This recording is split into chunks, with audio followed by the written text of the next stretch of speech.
नमस्कार मित्रांनो, study first MPSCच्या या यूट्यूब चॅनलवर तुम्हा सर्वांचं मनापासून स्वागत आहे। तर आजच्या लेक्चरमध्ये आपण पॉलिटीमधील मूलभूत कर्तव्य हा टॉपिक अभ्यासणार आहोत।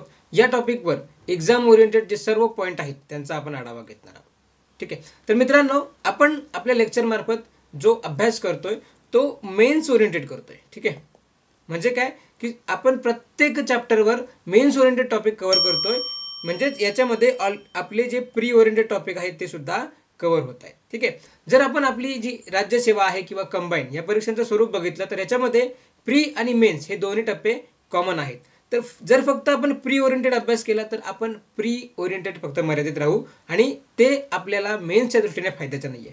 परंतु जर आपण मेन्स ओरिएंटेड अभ्यास केला तर आपला प्री ओरिएंटेड सुद्धा अभ्यास होणार आणि मेन्स ओरिएंटेड सुद्धा अभ्यास होणार आणि याचा फायदा आपल्याला जास्तीत जास्त स्कोर मिळवण्यासाठी होणार आहे। ठीक आहे, सो त्या दृष्टीने आपण प्रत्येक लेक्चरमध्ये हे जे प्रत्येक टॉपिक आहेत ते मेन्सच्या दृष्टीने कव्हर करतो आणि त्याच्यामध्ये जे महत्त्वाच्या गोष्टी आहेत त्यांना चांगल्या प्रकारे समजून घेण्याचा प्रयत्न करतो। सो आपल्या ह्या चॅनलवरचा प्रत्येक लेक्चर पॉलिटी किंवा इतर जे सब्जेक्ट आपण कव्हर करू तर प्रत्येक लेक्चर तुम्ही शेवटपर्यंत बघा आणि त्या लेक्चरच्या सोबतच तुम्ही स्वतःच्या नोट्ससुद्धा तयार करत चला। ठीक आहे, आणि प्रत्येक कन्सेप्ट समजून घेत चला। ठीक आहे, याचा फायदा आपल्याला डायरेक्टली एक्झाममध्ये होईल। त्याचप्रकारे आपण या लेक्चरमध्ये ज्या PDF द्वारे आपण प्रत्येक टॉपिक समजून घेतो, तर ती जी PDF आहे तुम्हाला आपल्या स्टडी फर्स्ट MPSCच्या टेलिग्राम चॅनलवर अवेलेबल होईल। सो तुम्ही त्या चॅनलला जॉईन व्हा। त्या चॅनलची लिंक मी या व्हिडिओच्या डिस्क्रिप्शन बॉक्समध्ये दिलेली आहे। सो त्यावरून तुम्ही आपल्या टेलिग्राम चॅनलला जॉईन करा आणि आपण प्रत्येक लेक्चरच्या PDF तिथे अपलोड करतो। त्याचप्रकारे इतर महत्त्वाची इन्फॉर्मेशन सुद्धा आपण त्या ठिकाणी अपलोड करत असतो। ठीक आहे, सो तुम्हाला त्याचा नक्कीच फायदा होणार आहे। ठीक, सो आपण आपला जो मेन टॉपिक आहे मूलभूत कर्तव्य यावर आता आपण आढावा घेऊया। तर बघूया मूलभूत कर्तव्य। ठीक आहे, सो अतिशय महत्त्वाचा भाग आहे। वारंवार आयोग यावर प्रश्न विचारत असतो। सो याच्या सगळ्या कन्सेप्ट आणि हा एक छोटा टॉपिक आहे आणि परंतु वारंवार आयोग याच्यावर प्रश्न विचारत असतो। ठीक, सो एक्झामच्या अँगलने सुद्धा आपण हे पॉईंट काय करूया समजून घेऊया। तर बघा, मूलभूत कर्तव्यांचं जे घटनेमधील स्थान आहे ते भाग 4A मध्ये मूलभूत कर्तव्य समाविष्ट आहेत। घटनेच्या भाग 4A मध्ये मूलभूत कर्तव्य समाविष्ट आहेत आणि त्याच्यामध्ये कलम 51A हा एकच कलम आहे आणि आपल्याला माहिती आहे याच्यामध्ये 11 मूलभूत कर्तव्यांचा समावेश केलेला आहे। ठीक आहे, तर सर्वप्रथम आपल्याला लक्षात घ्यायचं आहे की आपल्या घटनेमध्ये मूलभूत कर्तव्य ही संकल्पना किंवा ही तरतूद कोणत्या देशाच्या घटनेतून घेण्यात आली, तर सोव्हिएत रशियाच्या घटनेतून आपल्या घटनेमध्ये मूलभूत कर्तव्य ही तरतूद घेण्यात आली। ठीक आहे, मग लक्षात घ्यायचं की त्यावेळी नागरिकांच्या कर्तव्यांची सूची देणारी जगातील लोकशाही देशातील एकमेव देश तो कोणता होता, तर जपान होता। ठीक आहे, म्हणजे त्यावेळी नागरिकांच्या कर्तव्यांची सूची देणारा जो लोकशाही देश आहेत जगांमध्ये त्यापैकी एकमेव देश असा होता की ज्यामध्ये नागरिकांची कर्तव्य दिली होती, तो म्हणजे जपान होता। ठीक आहे, सो भारताने लक्षात घ्यायचं की भारताच्या मूळ घटनेमध्ये मूलभूत कर्तव्यांचा समावेश नव्हता। ही गोष्ट प्रामुख्याने लक्षात घ्यायची आहे।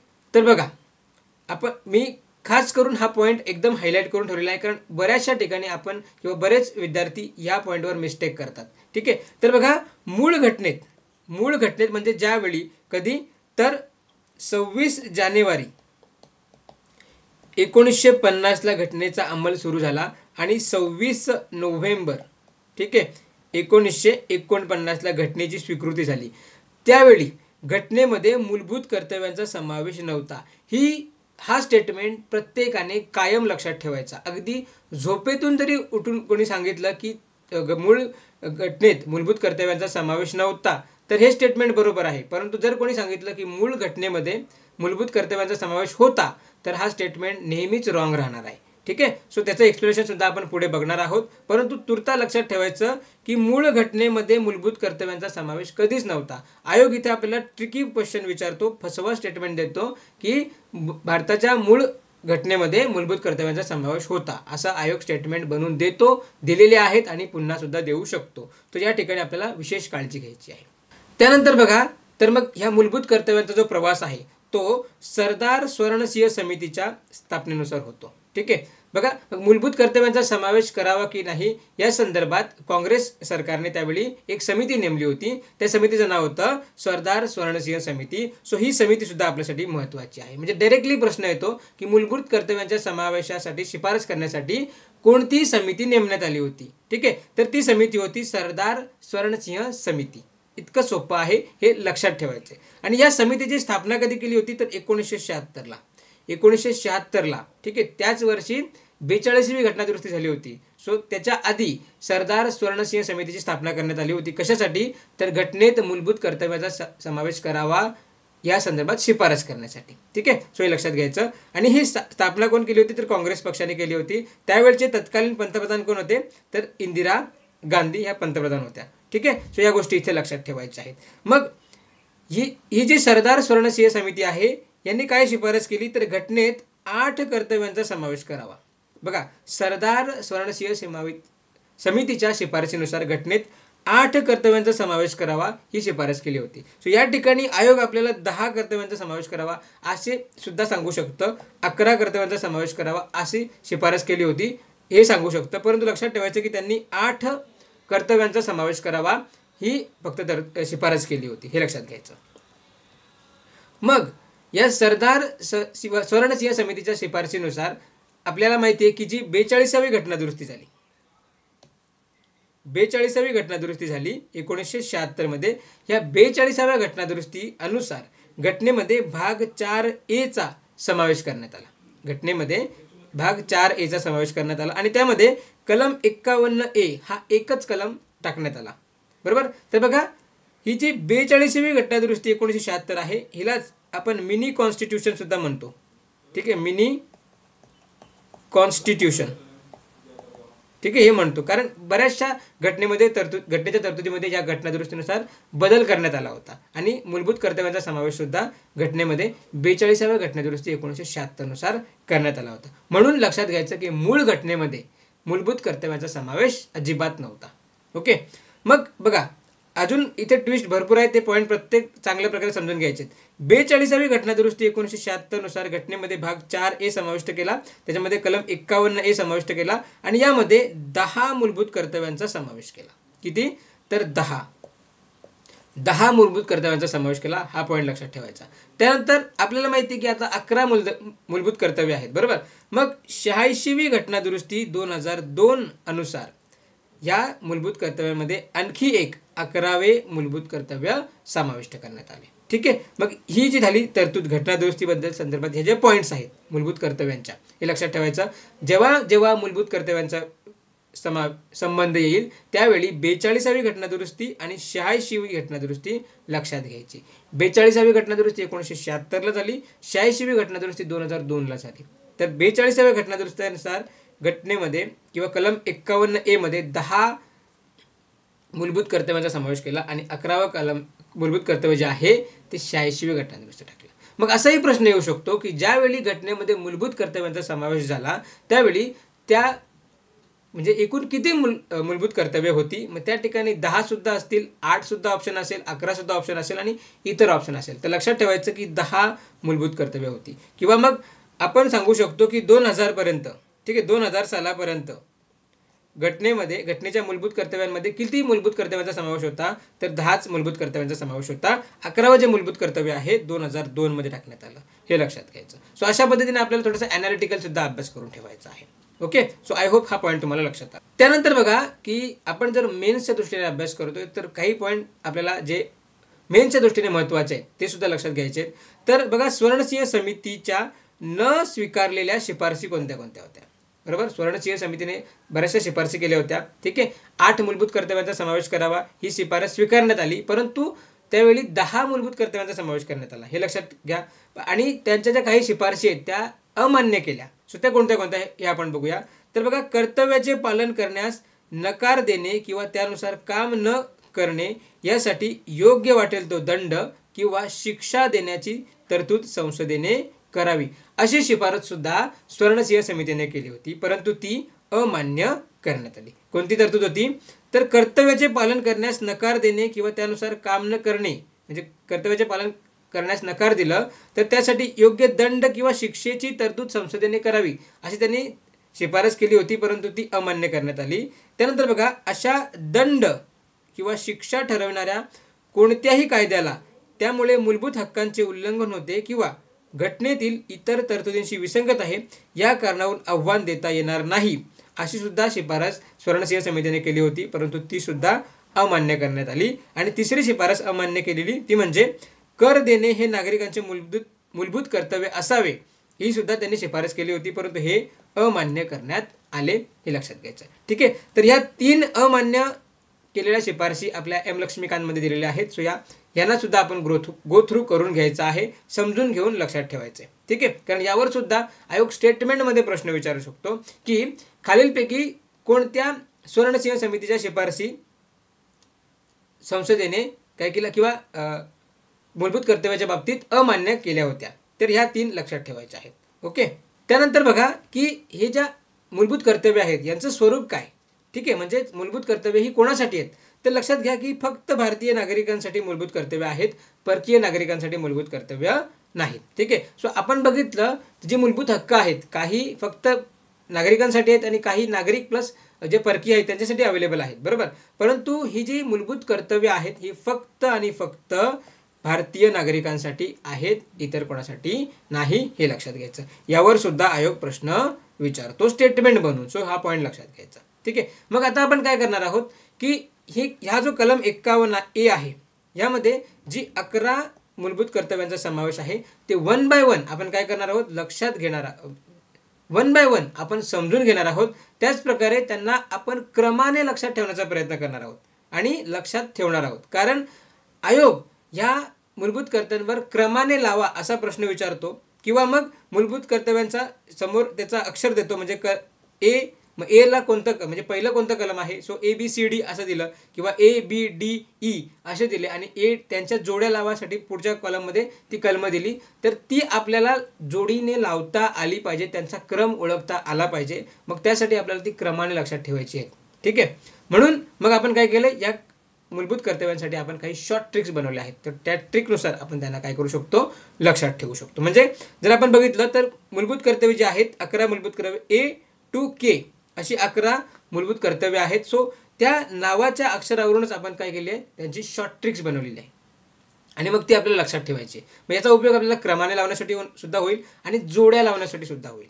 ओके, सो आपण 1 by 1 ते बघूया. सो सगळ्यात पहिलं कर्तव्य आहे कर्तव्य A जो आहे, तर बघा घटनेचे पालन करणे. घटनेचे पालन करणे, घटनेतील आदर्शांचा, राष्ट्रीय ध्वजाचा आणि राष्ट्रगीताचा आदर करणे हा पहिला मूलभूत कर्तव्य आहे. मग ह्यासाठी आपण त्याला शॉर्टमध्ये लक्षात ठेवू. तर लक्षात ठेवायचा कीवर्ड्स आदर, त्यानंतर बघा घटना, राष्ट्रीय ध्वज आणि राष्ट्रगीत.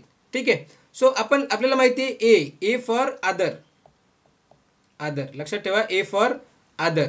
ठीक आहे, तर मग ए फॉर आदर, आदर कोणाचा, घटनेचा, ध्वजाचा आणि राष्ट्रगीताचा. ए फॉर आदर. सो पहिलाच आपला कीवर्ड तयार झाला, ए फॉर आदर. आणि एच्या ठिकाणी जे कर्तव्य आहे, ठीक आहे, ते क्रमाने आपल्या लक्षात ठेवण्यासाठी ही ट्रिक हेल्पफुल ठरणार आहे, हे लक्षात घ्यायचं. ठीक आहे, सो ए फॉर आदर आणि आदर घटनेचा, ध्वजाचा व राष्ट्रगीताचा.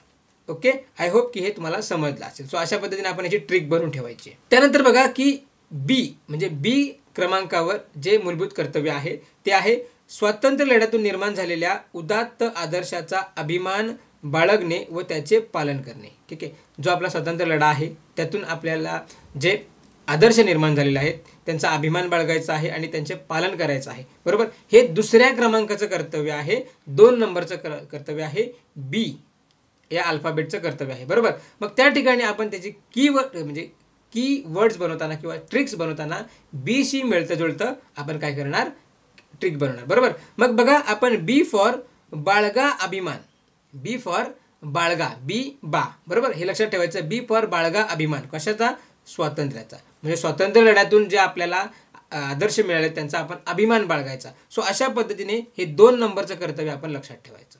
ठीक आहे, लक्षात आलं असेल. त्यानंतर बघा सी, 3 नंबरचं कर्तव्य जे आहे सी फॉर आपण लक्षात ठेवलं आहे सार्वभौमत्व. ठीक आहे, तर ते बघूया. भारताचे सार्वभौमत्व अखंडता व एकात्मता यांचे रक्षण करणे. ठीक आहे, बघा तिसरं जे मूलभूत कर्तव्य आहे भारताचे सार्वभौमत्व, अखंडता व एकात्मता यांचे रक्षण करणे.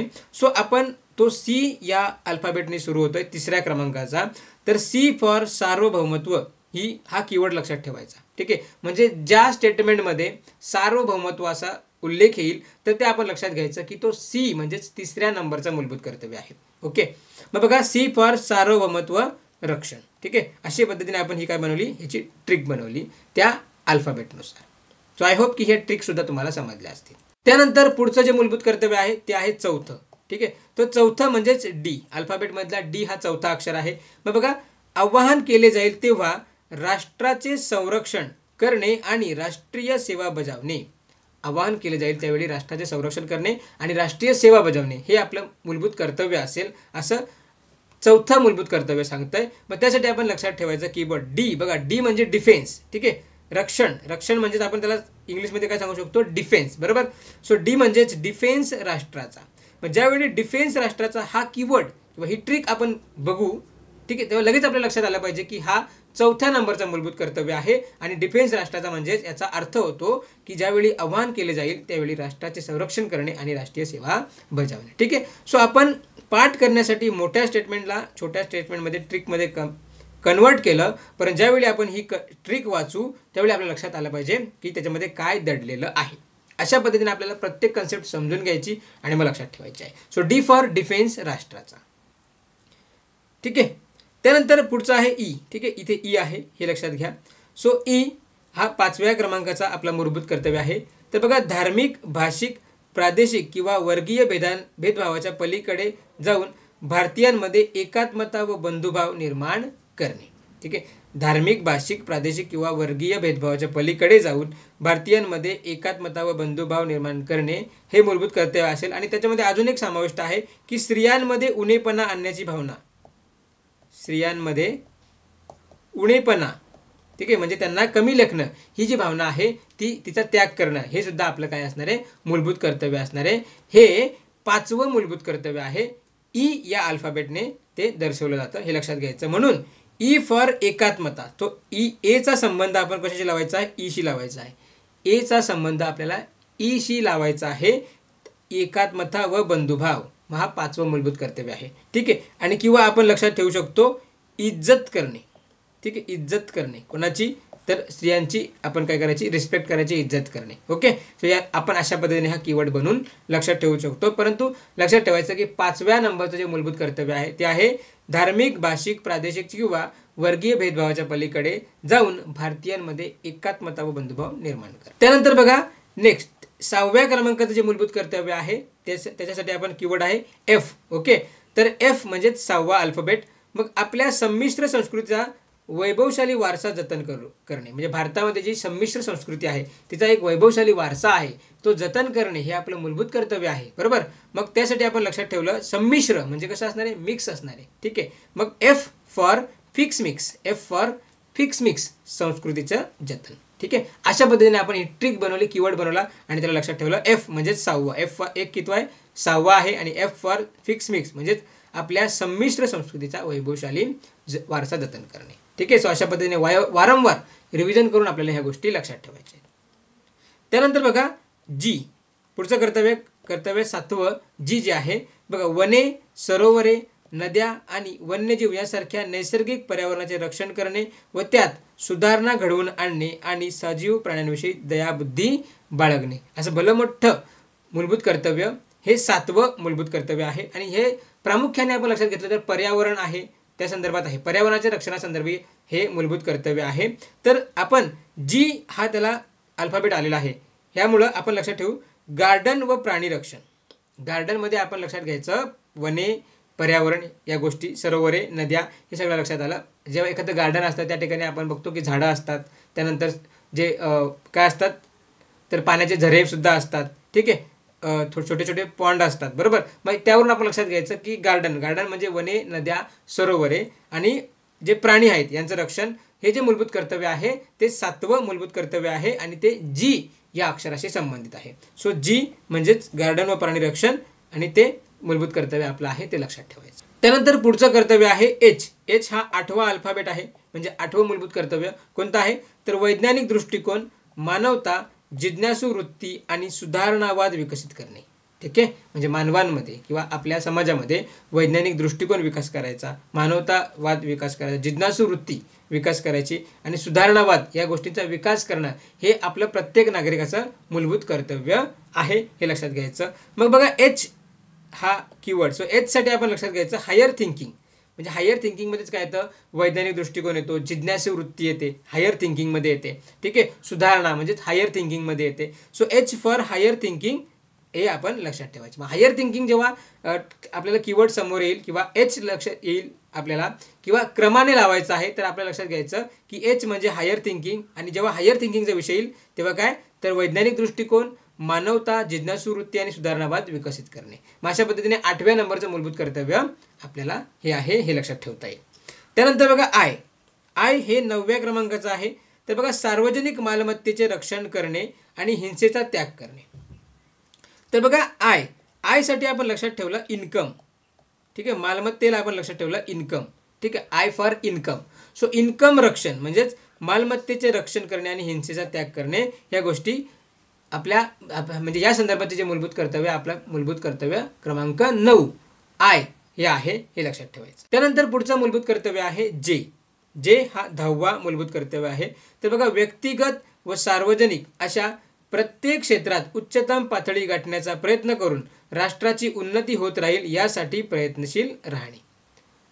10वं मूलभूत कर्तव्य काय आहे तर व्यक्तिगत व सार्वजनिक अशा प्रत्येक क्षेत्रात उच्चतम पातळी गाठण्याचा प्रयत्न करून राष्ट्राची उन्नती होत राहील यासाठी प्रयत्नशील राहणे. मग यासाठी आपण कीवर्ड्स बनवला जम्प अबोव. बघा उच्चतम पातळी गाठणे म्हणजे काय तर जम्प अबोव म्हणजे वरच्या पातळीवर जात राहणे. बरोबर, jump above and try to grow असा कीवर्ड्स आपल्याला या 10व्या मूलभूत कर्तव्यासाठी लक्षात ठेवायचं आहे. ठीक आहे, सो आपण बघितलं तर ही 10 जी कर्तव्य आहेत ही 42वी घटना दुरुस्ती 42वी घटना दुरुस्ती 1976 अन्वये टाकण्यात आली होती. ठीक आहे, आणि पुढचं जे आहे ते के. के हा 11वा मूलभूत कर्तव्य आहे. हे आपण लक्षात घ्यायचं की 86वी घटना दुरुस्ती 2002 नुसार टाकण्यात आलं. ओके, हे आपण ऑलरेडी लक्षात घेतलेलं आहे. तर मग काय म्हणतो 11वं मूलभूत कर्तव्य तर पित्याने अपत्यास अथवा पालकाने पाल्यास वय वर्ष 6 ते 14 पर्यंत शिक्षणाची संधी उपलब्ध करून देणे. पित्याने अपत्यास अथवा पाल्यास वय वर्ष 6 ते 14 पर्यंत शिक्षणाची संधी उपलब्ध करून देणे हे त्याचं मूलभूत कर्तव्य असेल. ठीक आहे, तर म्हणून के त्याचा कीवर्ड काय होतो के. तर के नॉलेज टू किड्स. ठीक आहे, नॉलेजचा जो सुरुवातीचा अक्षर आहे के. बरोबर, मग के म्हणजे नॉलेज टू किड्स हे लक्षात ठेवायचं आणि मग 6 ते 14. ओके, सो अशा पद्धतीने प्रत्येक मूलभूत कर्तव्याच्या नंबरावरून म्हणजे त्याच्या सुरुवातीला येणारा जो अल्फाबेट्स असणार आहे त्या अल्फाबेटवरून मॅच होणारा आपण कीवर्ड्स तयार केलेला आहे. मग ह्या ट्रिक्स आता लक्षात ठेवायची आणि त्याला वारंवार रिवाईज करून एक्झामच्या दृष्टीने जोड्या लावाच्या स्वरूपात किंवा मग क्रमाने लावा याच्या स्वरूपात आपण इथे लक्षात ठेवायचं आहे. सो आय होप की हा जो मूलभूत कर्तव्य क्रमाने लक्षात ठेवण्यासाठी हा जो माझा प्रयत्न होता तो तुमच्या लक्षात आला असेल आणि तुम्ही सुद्धा अशाच पद्धतीने किंवा तुमच्या इनोव्हेटिव्ह टेक्निकनुसार ते लक्षात ठेवणार. ओके, सो ठीक आहे, सो कशा पद्धतीने करा परंतु एक्झामच्या दृष्टीने आपल्याला हे जे 11 मूलभूत कर्तव्य आहेत ते क्रमाने लक्षात राहिलेच पाहिजेत. ओके, त्यानंतर बघा की एक प्रश्न आला होता की काही मूलभूत कर्तव्यांच्या अंमलबजावणीसाठी कायदेशीर तरतुदी आहेत असे निरीक्षण किंवा असे नागरिकांच्या मूलभूत कर्तव्याबाबतचे निरीक्षण कोणत्या समितीने नोंदवले होते. बरोबर, तर ती समिती होती वर्मा समिती. म्हणजे जे मूलभूत कर्तव्य आहेत त्यांच्या तरतुदींच्या अंमलबजावणीसाठी संसदेने कायदे केलेले आहेत, काही कायदे केलेले आहेत. ही जे निरीक्षण होते ही नोंदवणारी समिती होती वर्मा समिती. ठीक आहे, सो आपण त्या समितीबद्दल थोड्याशा आणि त्यांनी जे कायदे आहेत कोणते कोणते कायदे असे संसदेने केलेले आहेत ते आपण बघूया. कारण आयोग येणाऱ्या काळामध्ये ह्यावर सुद्धा प्रश्न विचारू शकतो. ठीक आहे, बघा वर्मा समिती 1999ला स्थापन केली होती. ठीक आहे, जशी स्वर्णसिंह समितीची स्थापना कधी झाली हे सुद्धा विचारलेलं आहे 1976ला. मग त्या पद्धतीने ही जी वर्मा समिती याच्याबद्दल एम लक्ष्मीकांतमध्ये दिलेलं आहे पॉईंट्स, तो आपल्याला लक्षात ठेवायचा आहे आणि त्यावर सुद्धा प्रश्न विचारला जाऊ शकतो येणाऱ्या काळामध्ये. सो हा पॉईंट आपल्याला बघायचाच आहे. मग बघा, वर्मा समितीने निरीक्षण काय नोंदवलं, तर काही मूलभूत कर्तव्यांच्या अंमलबजावणीसाठी कायदेशीर तरतुदी आहेत, असं वर्मा समितीने निरीक्षण नोंदवलं. मग अशा कोणत्या कोणत्या कायदेशीर तरतुदी ह्या मूलभूत कर्तव्यांसाठी आहेत हे आपण लक्षात घेऊया. तर बघा, सर्वात प्रथम राष्ट्रीय प्रतिष्ठा अवमान प्रतिबंधक अधिनियम 1971. राष्ट्रीय प्रतिष्ठा अवमान प्रतिबंधक अधिनियम 1971. मग ह्याच्यामध्ये राज्यघटना, राष्ट्रीय ध्वज आणि राष्ट्रगीत यांचा अनादर करण्यावर बंदी घातलेली आहे. म्हणजे या अधिनियमाअंतर्गत, या कायद्याअंतर्गत राज्यघटनेचा, राष्ट्रीय ध्वजाचा आणि राष्ट्रगीताचा अनादर करण्यावर कायद्याने बंदी घातलेली आहे. मग आपल्याला माहिती आहे की ए फॉर आदर, कोणाचा? घटनेचा, राष्ट्रध्वजाचा, राष्ट्रगीताचा. ठीक आहे, हे लक्षात ठेवायचं. तर मग हा जो अधिनियम आहे तर पहिल्या मूलभूत कर्तव्याशी संबंधित आहे, हे लक्षात घ्यायचं. त्यानंतर दुसरी काय तरतूद त्या समितीने ओळखली, तर बघा, भाषा, वंश, जन्म ठिकाण, धर्म इत्यादी कारणांवरून लोकांच्या विविध घटनांमध्ये वैमनस्य पसरवण्याबद्दल सध्याच्या विविध फौजदारी कायद्यात शिक्षेची तरतूद आहे. ठीक आहे, बघा, भाषा, वंश, जन्म ठिकाण, धर्म या कारणांवरून लोकांमध्ये जे वैमनस्य पसरवण्याबद्दल सध्याच्या फौजदारी कायद्यांमध्ये तरतुदी केलेल्या आहेत. ठीक आहे, हे लक्षात घ्यायचं. ठीक आहे, त्यानंतर बघा, नागरी हक्क संरक्षण अधिनियम 1955. नागरी हक्क संरक्षण अधिनियम 1955 मध्ये जात व धर्म संबंधित गुन्ह्याबाबत शिक्षेची तरतूद, राष्ट्रीय एकात्मतेला बाधा येईल अशी विधाने व दोषारोप करणे हा भारतीय दंड संहितेनुसार दंडनीय अपराध असेल असे नमूद केलेले आहे. ठीक आहे, म्हणजे कुठं ना कुठं मूलभूत कर्तव्यांच्या पालनासाठी ही तरतूद केलेली आहे, हे लक्षात घ्यायचं. त्यानंतर जर आपण बघितलं तर बेकायदेशीर कारवाया प्रतिबंध अधिनियम 1967. ठीक आहे, पुढचा जो नियम कायदा केलेला आहे तो बेकायदेशीर कारवाया प्रतिबंध अधिनियम 1967 आणि याच्यामध्ये जातीय संघटना या बेकायदेशीर संघटना आहेत असे घोषित करण्याची तरतूद आहे. म्हणजे या कायद्यामध्ये ज्या जातीय संघटना असतील त्या बेकायदेशीर संघटना आहेत असे घोषित करण्याची तरतूद केलेली आहे. ठीक आहे, तर हे सुद्धा मूलभूत कर्तव्यांच्या संदर्भात तरतुदी आहेत, हे लक्षात आणून दिलं होतं. त्यानंतर लोकप्रतिनिधी अधिनियम 1951. तर धर्माच्या आधारावर मते मागणे, जात, वंश, भाषा, धर्म इत्यादी कारणांवरून लोकांच्या विविध घटकात वैमनस्याला चालना देणे अशा भ्रष्ट व्यवहारांसाठी संसदेचा किंवा राज्य विधिमंडळाचा सदस्य अपात्र ठरण्याची तरतूद या लोकप्रतिनिधी अधिनियम 1951 मध्ये दिलेली आहे. त्यानंतर पुढचा जो कायदा आहे बघा, वन्यजीव अधिनियम 1972. ठीक आहे, तर आपण ऑलरेडी बघितलं की वने, प्राणी आणि जे सरोवरे, नद्या यांसंदर्भात जे मूलभूत कर्तव्य जी मध्ये दिलेलं आहे, जी फॉर गार्डन. ठीक आहे, मग हे गार्डनशी संबंधित हा अधिनियम आहे, वन्यजीव संरक्षण अधिनियम 1972. मग याच्यामध्ये दुर्मिळ व धोक्यात आलेल्या प्रजातींच्या व्यापारावर बंदी घातलेली आहे. ओके, हे लक्षात ठेवायचं. त्यानंतर वन संरक्षण अधिनियम 1980. ह्याच्यामध्ये अविचारी जंगलतोडीवर आणि वनभूमीच्या इतर गैरवापरांवर निर्बंध आणलेले आहेत. सो अशा पद्धतीने वर्मा समितीने नोंदवलं होतं की काही मूलभूत कर्तव्यांच्या अंमलबजावणी संदर्भात कायदेशीर तरतुदी आहेत. मग कोणत्या कोणत्या तरतुदी आहेत हे सुद्धा आपल्याला माहिती पाहिजे, कारण आयोग भविष्यात ह्या तरतुदी म्हणजे आपल्या ऑप्शनमध्ये देऊ शकतो आणि आपल्याला त्या ओळखण्यास सांगू शकतो. ठीक आहे, मग यातल्या काही तरतुदी आणि काही वेगळ्या तरतुदी टाकू शकतो. तर आपल्याला ह्या तरतुदी लक्षात घ्यायच्या आहेत, कोणत्या कोणत्या होत्या आणि त्या आपल्याला एक्झामसाठी तयार करून ठेवायच्या आहेत. ठीक आहे, या संदर्भात कशा पद्धतीने प्रश्न येतो त्याचा सुद्धा अँगल आपण बघितला, तो ॲस्पेक्ट आपण बघितला. सो आता आपल्याला आपलं राहिलं काय, तर आपण त्या पद्धतीने तयारी करायची आहे.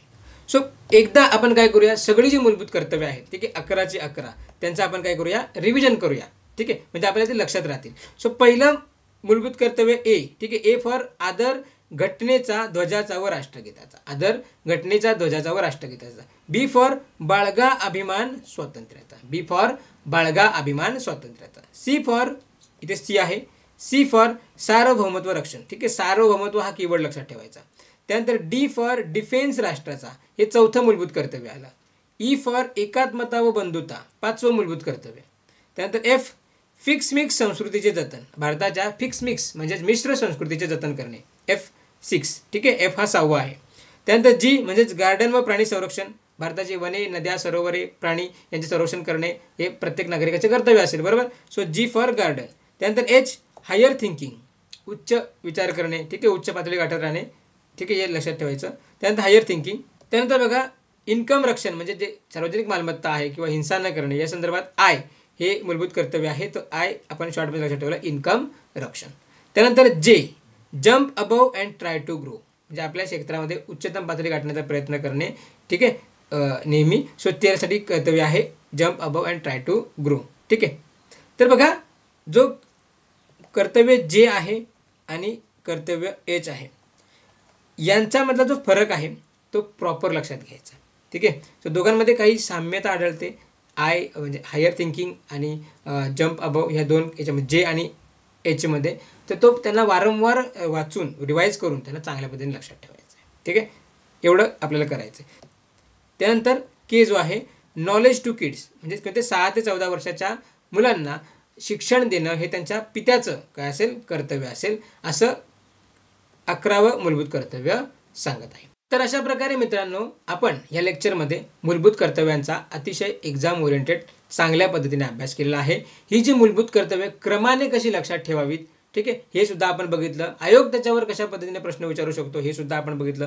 सुरुवातीपासून जे शेवटपर्यंत मूलभूत कर्तव्याचे सर्व पॉईंट्स आपण जेवढे अभ्यासलेत तेवढेच आपल्याला एक्झामच्या दृष्टीने महत्त्वाचे आहेत. याच्या व्यतिरिक्त इतर कोणती गोष्ट करण्याची गरज नाही आहे. हेच पॉईंट समजून घ्या आणि वारंवार यांना लक्षात ठेवा. तर मित्रांनो, या व्हिडिओचा कंटेंट तुम्हाला आवडला असेल तर नक्की आपल्या व्हिडिओला लाईक करा. त्याचप्रकारे हा आपला चॅनल आणि आपली जी ही लेक्चर सिरीज आहे तुमच्या जास्तीत जास्त मित्रांपर्यंत शेअर करा. त्यांनासुद्धा या लेक्चर सिरीजचा फायदा घेता येईल. त्याचप्रकारे आत्तापर्यंत तुम्ही आपल्या चॅनलला सबस्क्राईब केलं नसेल तर नक्की सबस्क्राईब करून घ्या. त्याचप्रकारे बेल आयकनला सुद्धा हिट करा, जेणेकरून जे लेक्चर्स आपल्या चॅनलमार्फत अपलोड केले जातील त्याचे नोटिफिकेशन तुम्हाला मिळेल आणि ते लेक्चर तुम्हाला वेळेत कव्हर करता येतील. सो जास्तीत जास्त आपलं चॅनल शेअर करा. ह्या चॅनलवर सगळे लेक्चर मोफत उपलब्ध आहेत. सो या संधीचा, आणि आपण प्रत्येक lecture mains oriented, exam oriented करतोय, त्यामुळं येणाऱ्या एक्झामसाठी हे प्रत्येक लेक्चर तुम्हाला फायद्याचेच असणार आहेत. सो याचा फायदा घ्या आणि जास्तीत जास्त अभ्यास करून लवकरात लवकर MPSCमध्ये आपली पोस्ट मिळवा. हीच प्रत्येकाला शुभेच्छा. या ठिकाणी आपण थांबतोय. धन्यवाद.